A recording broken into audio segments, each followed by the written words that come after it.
नमस्कार मुलांनो, मी Harshal Avinash Kumawat, government ITI Jalgaon visiting faculty म्हणून मी कार्यरत आहे. DVT e-learning ITI lectures by HK चॅनलमध्ये तुमचं स्वागत आहे. आणि मुलांनो, आज मी पार्ट 3 बनवलेला आहे, जो मोस्ट इम्पॉर्टंट क्वेश्चन्स आहे. मी मागचा पार्टसुद्धा बनवलेला आहे, पार्ट 2 आणि पार्ट 1, ज्यात मी तुम्हाला क्लिअर सांगितलेलं आहे की त्यातलेच प्रश्न बहुधा तरी रिपीट होतील. ठीक आहे, तर हा सुद्धा एक मी पार्ट 3 आता बनवतो आहे तुमच्यासाठी.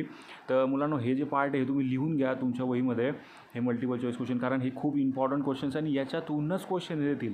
ठीक आहे, विचार करण्याची गोष्ट नाही आहे. तुम्ही याच्यासोबत दुसरा अभ्यासही चालू ठेवा, त्यात नो डाऊट, पण तुम्हाला याचे परिपूर्ण प्रॅक्टिस करून घ्यायची. ठीक आहे, सुरुवात करूयात पार्ट 3 एम्प्लॉयबिलिटी स्किलचं सेकंड पेपर आपण पूर्ण घेऊ. TQM is mean to satisfy. आता TQM is mean to satisfy म्हणजे TQM म्हणजे काय असतं? Total quality management. मग आता total quality management is mean to satisfy, मग आता ते कोणाला सॅटिस्फाय करण्यासाठी असतं? तर पहिली गोष्ट शेअर होल्डर्सला असतं.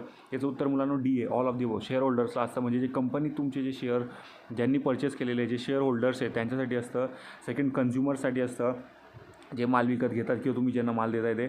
आणि पीपल इन द ऑर्गनायझेशन, आणि जे स्वतः ऑर्गनायझेशनमध्ये काम करत असतात त्यांच्यासाठी ते काय असतं? TQM असतं. ठीक आहे, total quality management. Total quality management केल्यावरती काय होतं? मी तुम्हाला आधी पण सांगितलं होतं TQM म्हणजे काय, की all the peoples of that company or all that people of the organisation work towards the same गोल.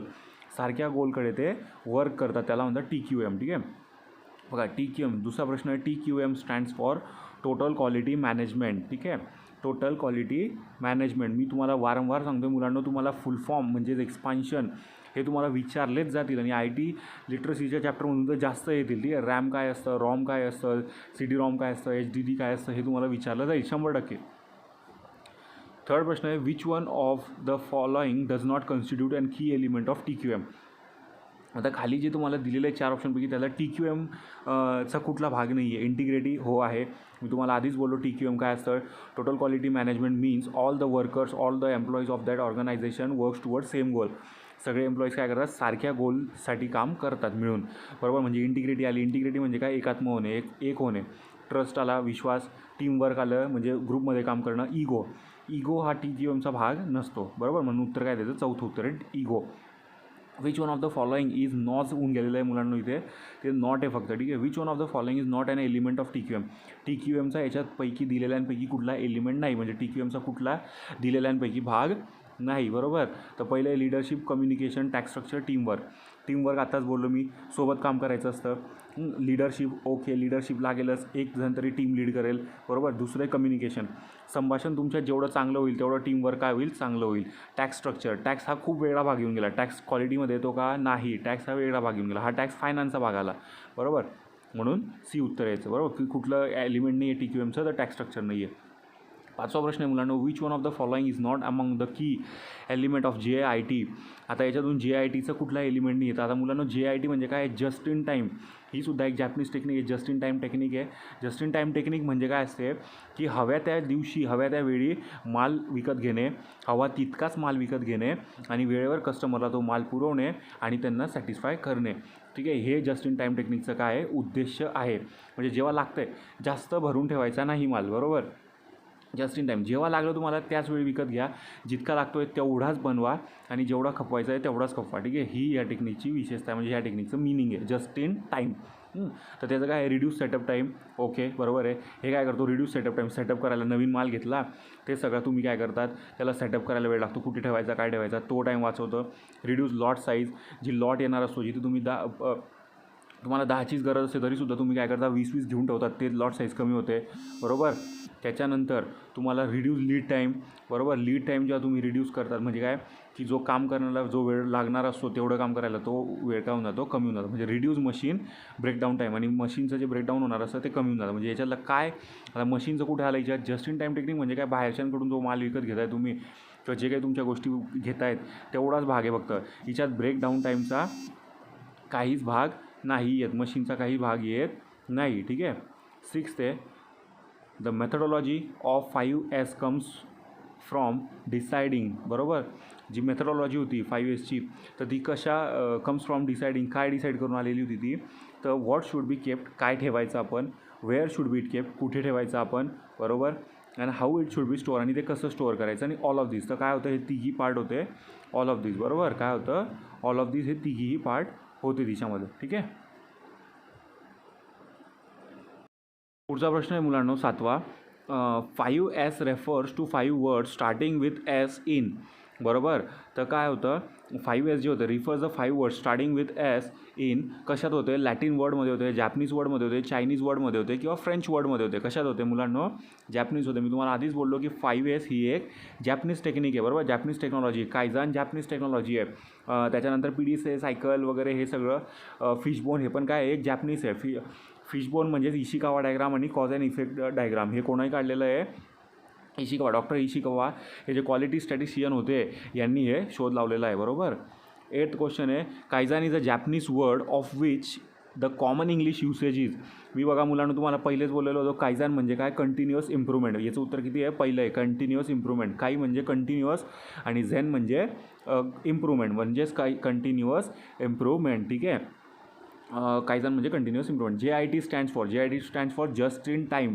ही सुद्धा एक काय आहे? Japanese technology, just in time technique. ठीक आहे. याचं उत्तर आहे 4th. त्याच्यानंतर 10th क्वेश्चन आहे JIT primarily applies to manufacturing. ठीक आहे. JIT ही जी असते ही कशासाठी अप्लाय केली जाते म्हणजे कशासाठी वापरली जाते मॅन्युफॅक्चरिंगमध्ये? तर याचं ॲन्सर आहे B रिपीटिंग मॅन्युफॅक्चरिंग. बरोबर. म्हणजे जी वारंवार मॅन्युफॅक्चर होत आहे. ठीक आहे. त्याच्यासाठी ही गोष्ट वापरली जाते. म्हणजे एकच प्रॉडक्ट वारंवार मॅन्युफॅक्चर केलं जाते तिच्यात ही जस्ट इन टाईम टेक्निक वापरली जाते. 11th क्वेश्चन आहे the concept of just in time JIT in manufacturing company is applicable to. मग आता ही कशाला ॲप्लिकेबल होते? तर सप्लाय ऑफ रॉ मटेरियल, जो रॉ मटेरियलचा कच्चा मालाचा जो सप्लाय होतो त्याच्यासाठी ही जस्ट इन टाईम टेक्निक वापरली जाते. मी तुम्हाला पहिल्या क्वेश्चनमध्ये सांगितलं की जस्ट इन टाईम कशासाठी? माल विकत घेण्यासाठी, माल देण्यासाठी ही जस्ट इन टाईम टेक्निक वापरली जाते. म्हणजे जास्तही माल नाही घ्यायचा आणि कमीही नाही घ्यायचा. जेवढा लागतो तेवढाच घ्यायचा आणि जेव्हा लागतो आहे तेव्हाच घ्यायचा. बरोबर. म्हणजेच काय? Supply of raw material. 12th आहे क्वेश्चन आहे world's AIDS day is observed every year on. तर 1 डिसेंबरला आपण वर्ल्ड्स एड्स डे हा जो आहे हा साजरा केला जातो 1 डिसेंबरला. बरोबर. एड्स इज काय आहे? एड्स इज काय आहे? मग हे याचं उत्तर आहे ॲन इनक्युरेबल डिझीज. इनक्युरेबल म्हणजे काय? की तो क्युअर न होणारा डिझीज म्हणजे बरा न होणारा रोग म्हणजेच काय? इनक्युरेबल डिझीज. तो काय आहे? एड्स आहे. ठीक आहे. तर याचं उत्तर काय आहे? B. 14 आहे HIV एड्स हॅव. मग आता HIV एड्स हॅव याचे 4 ऑप्शन दिले. इट्स ओन सिम्पटम्स, याचे स्वतःचे सिम्पटम्स असतात. No symptom of its own, त्याचे स्वतःचे काही सिम्पटम असतात. Presence of symptoms of more than that one common disease both B and C above. ठीक आहे. त्याचं उत्तर काय आहे मुलांनो? B. No symptoms of its own, त्याचे स्वतःचे सिम्पटम्स नसतात. बरोबर. तो काहीच सिम्पटम्स दाखवत नाही की एखाद्याला जर हा रोग झालेला असेल तर त्याच्याहून काहीच ओळखू येत नाही की याला एड्स आहे की नाही हे ओळखता येत नाही. ठीक आहे. HIV सिम्पटम्स कॅन बी मग कसं असेल? Rapid weight lost. ठीक आहे. त्याच्यानंतर dry cough, recurring fever, any one of the above. यापैकी कुठलंही. तर रेप्ड वेट लॉस म्हणजे काय? ते तिथे रेप लिहून आलेलं आहे. ते फास्टेस्ट वेट लॉस आहे, वजन कमी होणे. ड्राय कफ, कोरडा खोकला येणे. बरोबर. रिकरिंग फिवर म्हणजे वारंवार तुम्हाला ताप येणे. आणि D आहे any one of the above. मग याच्यापैकी कुठलंही असू शकतं. कारण आपण पहिल्याच प्रश्नात डिस्कस केलं की एड्स जे आहे त्याचे काही आपल्याला सिम्पटम्स दिसून येत नाही की हो ह्या व्यक्तीला एड्स आहे किंवा ह्या व्यक्तीला एड्स आहे हेच ओळखून येत नाही म्हणून त्याचे सिम्पटम्स येतं. वरच्यापैकी कुठलंही एक असू शकतं.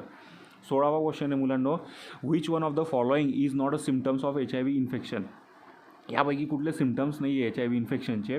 तर पहिलं आहे weight gain, unexplained fatigue, swollen limbs glands आणि डायरिया. बरोबर. मग इथे जर वेट गेन म्हणजे वेट वाढतं का? नाही, वेट वाढत नाही. तर हा एक चुकीचा सिम्पटम दाखवलेला आहे. आपण जर कन्सिडर केले तर आता हे जे वरती आपण जे सिम्पटम्स बघितले तुम्ही म्हणाल सर तुम्ही तर सांगता की याचे सिम्पटम्स नाही आहे, मग याच्यात आपण वेट गेन आणि सोडून हे 3 सिम्पटम्स कसं काय म्हटले? तर हे जे सिम्पटम्स आहे हे ठरवलेले सिम्पटम्स आहे की अशा पद्धतीचे होऊ शकतात या गोष्टी. जसं अनएक्सप्लेन फटीग आहे, अंग दुखणे, स्वेलन लिम्स ग्लँड वगैरे जे तुमच्या ग्रंथी आहे त्याला स्वलन होऊन जाणे म्हणजे. ठीक आहे. त्याच्यानंतर डायरिया होणे तुम्हाला, या गोष्टी होऊ शकतात. पण वेट गेन नाही, वजन वाढणार नाही. ठीक आहे. तर हा एक सिम्पटम चुकीचा आहे 16वा. तर 17 क्वेश्चन आहे मुलांनो HIV is caused by. HIV हे कशामुळे होतं? तर याचं उत्तर आहे B व्हायरसमुळे होतं. बॅक्टेरियामुळे नाही होत, म्हणजे बॅक्टेरियांमुळे नाही होत, जंतूंमुळे. ठीक आहे. फंगसमुळे पण नाही होत, शेवाळामुळे, नन ऑफ दिस वगैरे. तो कशामुळे होतो? तो व्हायरसमुळे होतो. ठीक आहे. 18 ते HIV इज ट्रान्समिटेड बाय. बरोबर. आता HIV कशामुळे ट्रान्समिट होतो? तर याचं उत्तर आहे A unprotected sex with infected partners. ठीक आहे. जर तुम्ही ज्याला आपण म्हणता येईल की जर तुम्ही एक झाले इंटिग्रेट झाले सेक्सच्या लाईफमध्ये इन्फेक्टेड पर्सनसोबत हे झाले अनप्रोटेक्टेड सेक्स घेतला तर त्याच्यामुळे सुद्धा हे होतं. ठीक आहे. 19 आहे question, one cannot get HIV infection by. ठीक आहे, one cannot get infection by. आता कोणाला इन्फेक्शन होणार नाही तर living with HIV infected person cannot get HIV infection by. कोणाच सोबत होणार नाही तर living with HIV infected person. बरोबर, HIV इन्फेक्टेड पर्सन. ठीक आहे. 20वा क्वेश्चन आहे मुलांनो, HIV attacks on in the blood stream. ठीक आहे, कशात येतं तर HIV जो होतो तुम्हाला तो कशामुळे होतो, ब्लड स्ट्रीममध्ये तुमच्या व्हाईट ब्लड सेल जे असतात त्याच्यावरती तो अटॅक करतो आणि त्याच्यामुळे तुम्हाला ते प्रॉब्लेम्स दिसून येतात. ठीक आहे. तर मुलांना एवढे 20 प्रश्न हे मोस्ट इम्पॉर्टंट होते. मी पुढच्या व्हिडिओमध्ये म्हणजेच पार्ट 4मध्ये अजून पुढचे क्वेश्चन्स घेऊन येईल. तुम्ही हे प्रश्न तोंड पाठ करून ठेवा मुलांनो. मी तुम्हाला वारंवार सांगतो आहे की ह्याच प्रश्नांमधून तुम्हाला क्वेश्चन येणार आहे हे 100% फिक्स आहे, कारण हे इम्पॉर्टंट टॉपिकचे क्वेश्चन्स आहे.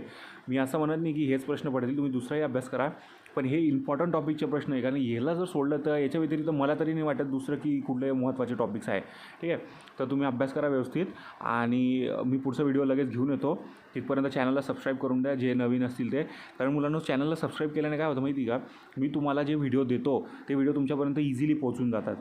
बरोबर, त्यामुळे तुम्ही चॅनलला सबस्क्राईब करा आणि इतर मुलांना पण शेअर करा, सांगा बघायला व्हिडिओ. ठीक आहे, कारण महत्त्वाचे आहे. Okay, thank you.